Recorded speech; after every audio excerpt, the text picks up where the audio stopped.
افغانستان نے پاکستان پہ حملہ کر دیا ہے، بلوچستان کے بارڈر پہ بھی اور خیبر پختونخوا کے بارڈر پہ بھی۔ سب سے پہلے تو متقی صاحب نے، جو افغانستان کے فارن منسٹر نے انڈیا میں پریس کانفرنس کر کے کہا کہ پاکستان والے انگریز سے پوچھیں اور روس سے پوچھیں کہ ان کا ہم نے کیا حال کیا تھا۔ تو ایک بار انگریز سے پوچھے، پھر سوویت یونین سے پوچھے۔ ہم نے پوچھا انگریز سے، انگریز نے کیا جواب دیا سن لیں۔ Why are we not winning in Afghanistan? One word, Pakistan.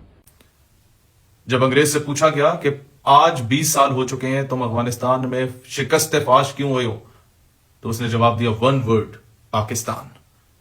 تو پھر اینکر پرسن نے کہا then don't call America super power, then Pakistan is a super power. یہ پاکستان نے امت مسلمہ کے لیے کیا کیا اور آپ نے کیا کیا؟ مجھے ملا عمر مجاہد کی کہانیاں نہ سنائیے گا، کیونکہ ان کا نظریہ تو آپ اسی تصویر میں بیچ چکے ہیں۔ مجھے اپنے ان مجاہدین کے قصے کہانیاں نہ سنائیے گا، کیونکہ اس وقت وہ اور پاکستان کی عوام ایک پیج پہ تھے۔ جب روس کی جنگ تھی اور امریکہ کی جنگ میں بھی ہم نے انگریزوں کو دوست بنا کے مارا تھا۔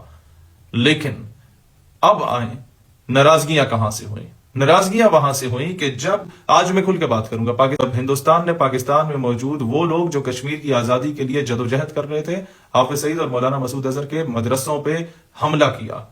پاکستان نے دلیری کے ساتھ جن لوگوں کو دنیا دہشت گرد کے نام سے گردانا کرتی تھی، ان کے مدرسے پہ جب دھماکہ ہوا تو اس مدرسے پہ، بہاولپور کے مدرسے پہ بنیان المرصوص کی آیت لکھی ہوئی تھی، اسی بیس پہ آپریشن بنیان المرصوص لانچ کیا اور بت پرستوں کو شکست دی۔ محمود غزنوی کو تم اغوانی بولو، لیکن اس کے حقیقی وارث پاکستانی ہیں، کیونکہ پاکستانی بارڈرز پہ بلیو نہیں کرتے۔ ہماری شاید لمبی داڑیاں نہ ہوں، ہم شاید باشرہ پگڑیاں نہ پہنتے ہوں، لیکن ہمارے دل میں جو عشق مصطفیٰ کی تڑپ ہے، اگر اس کا احساس دیکھنا ہے یا امت کا احساس دیکھنا ہے تو جا کے کشمیر سے پوچھو، جا کے فلسطین والوں سے پوچھو کہ آج بھی اسرائیلی ایئر فورس کے جو پائلٹس ہیں ان کی پتلونیں ہمارے ایئر فورس کے میوزیمز میں لٹک رہی ہیں۔ ہم نے کس طریقے سے اپنی ایئر فورس کو بھیجا تھا، آج بھی بھیج دیتے اگر اس کے جو سراؤنڈنگ کے مسلم کنٹریز ہیں وہ تھوڑی سی غیرت کر لیتے۔ جا کے بوسنیا کے مسلمانوں سے پوچھو کہ پاکستان نے تمہیں کیا اینٹی ٹینک ویپنز دیے تھے یا نہیں دیے تھے۔ جا کے آذربائیجان کے مسلمانوں سے پوچھو کہ کاراباخ کا 150 کلومیٹر اسکوائر کا ایریا جو آرمینیا کے ان لوگوں نے تم سے قبضہ کیا ہوتا ہے، جنہوں نے سلطنت عثمانیہ کو گرایا تھا، وہ علاقہ تمہیں واپس کس نے لے کے دیا؟ تو جواب آئے گا پاکستان نے۔ جا کے چچنیا کے مسلمانوں سے پوچھو کہ آخری حد تک تمہیں ڈائریکٹلی یا انڈائریکٹلی یا سفارتی محاذ پہ یا کسی بھی اعتبار سے کون سا ملک تھا جو تم مظلوم چچن مسلمانوں کو سپورٹ کرتا؟ تو جواب آئے گا پاکستان۔ جا کے دنیا کے کسی بھی کونے میں مسلمانوں سے پوچھو، حالیہ ایران اسرائیل جنگ میں جا کے ایران سے پوچھ لو کہ پاکستان نے تو کہیں اعلان نہیں کیا کہ ہم تمہیں سپورٹ کر رہے ہیں۔ تو تم لوگوں کو کس پاگل کتے نے کاٹا تھا ایران والوں کو کہ اپنی پارلیمنٹ میں کھڑے ہو کے نعرے لگا رہے ہو پاکستان تشکر تشکر؟ ہمارے اوپر IMF کی، ورلڈ بینک کی، FATF کی تلواریں لٹک رہی ہیں، تو ہم لوگ اپنے عرصوں کے اشتہار نہیں لگا سکتے، لیکن کیا جو کچھ امت مسلمہ کے لیے ہم لوگوں نے وہ خود بتاتے ہیں۔ اب آتے ہیں کہ آپ سے گلہ کس چیز کا تھا کہ جب انڈیا نے پاکستان پہ اٹیک کیا اور ہم لوگوں نے آپریشن بنیان المرصوص لانچ کیا، ان بت پرستوں کو شکست دینے کے لیے محمود غزنوی کا 17واں حملہ بنے ہم لوگ، تو اس وقت ہندوستان وہاں سے اٹیک کر رہا تھا اور فتنہ الخوارج کے ہندوستان کے حرام زادے پالتو کتے آپ کی سرزمین سے کراس بارڈر ٹیررزم کر رہے تھے۔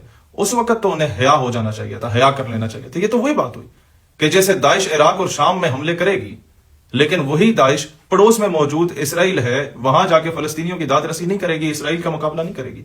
اسی طریقے سے آپ کی فتنہ الخوارج روزانہ کشمیر میں ماں بہنوں بیٹیوں کی عصمت دری ہوتی ہے، وہ خیبر پختونخوا میں آ کے پولیس والوں پہ، فوجیوں پہ اور عام پشتونوں پہ اور امام مسجدوں کے بھی جا کے گلے کاٹ دیتے ہیں، ان پہ حملے کر لیتے ہیں مسلمانوں پہ، لیکن کشمیر نہیں جاتے۔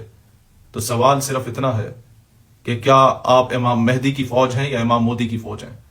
آج یہ سوال میں اپنے افغانستان کے مسلمان بھائیوں سے کرتا ہوں کہ آپ لوگوں کے ملک میں جب رجیم چینج ہوئی تھی تو آپ کے بعد سب سے زیادہ کہیں جشن منایا گیا تو ہم پاکستانیوں نے منایا تھا کہ انگریز شکست فاش ہوا، ہمارے مسلمان دوبارہ آ گئے، ہمارے ملا عمر کے مجاہدین دوبارہ آ گئے۔ لیکن کیا معلوم تھا کہ یہ مجاہدین اب ملا عمر کے نہیں رہے، یا اب ملا مودی کے مجاہدین بن رہے ہیں؟ تو اپنے گریبانوں میں جھانکیے، دیکھیے کہ آپ کس کو خوش کر رہے ہیں۔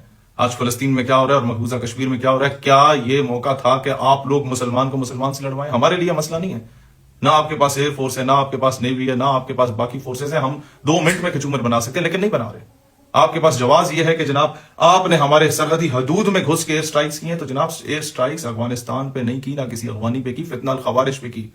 آپ لوگوں کو آج بھی ہم اپنا بھائی مانتے ہیں۔ یہ اسلام کا درد ہے کہ اخوت اس کو کہتے ہیں، چبھے کانٹا جو کابل میں تو ہندوستان کا ہر پیر و جواب بےتاب ہو جائے۔ ہم تو بہار میں موجود مسلمانوں کو اپنا بھائی مانتے ہیں۔ ہمارا تو نظریہ پاکستان یہ ہے کہ یہی ایک پہچان تھی میری ہر پہچان سے پہلے بھی. پاکستان کا شہری تھا میں پاکستان سے پہلے بھی, کہ دنیا کا ہر مظلوم مسلمان کو میں پاکستانی سمجھتا ہوں. لیکن آپ لوگوں کا پوائنٹ آف ویو, ہندوستان نے آپ کے دماغ میں جو ہے نا وہ خرافات بھری ہوئی ہیں. ذرا اسے ری تھنک کریں, ذرا ماضی کو کھنگالیں. آپ کو کہاں کہاں ہم نے ہیلپ نہیں کیا. لیکن اگر آستین کا سانپ بننا ہے, آستین کے سانپوں کو پالیں گے, BLA کو اور TTP کو, تو ٹھیک ہے.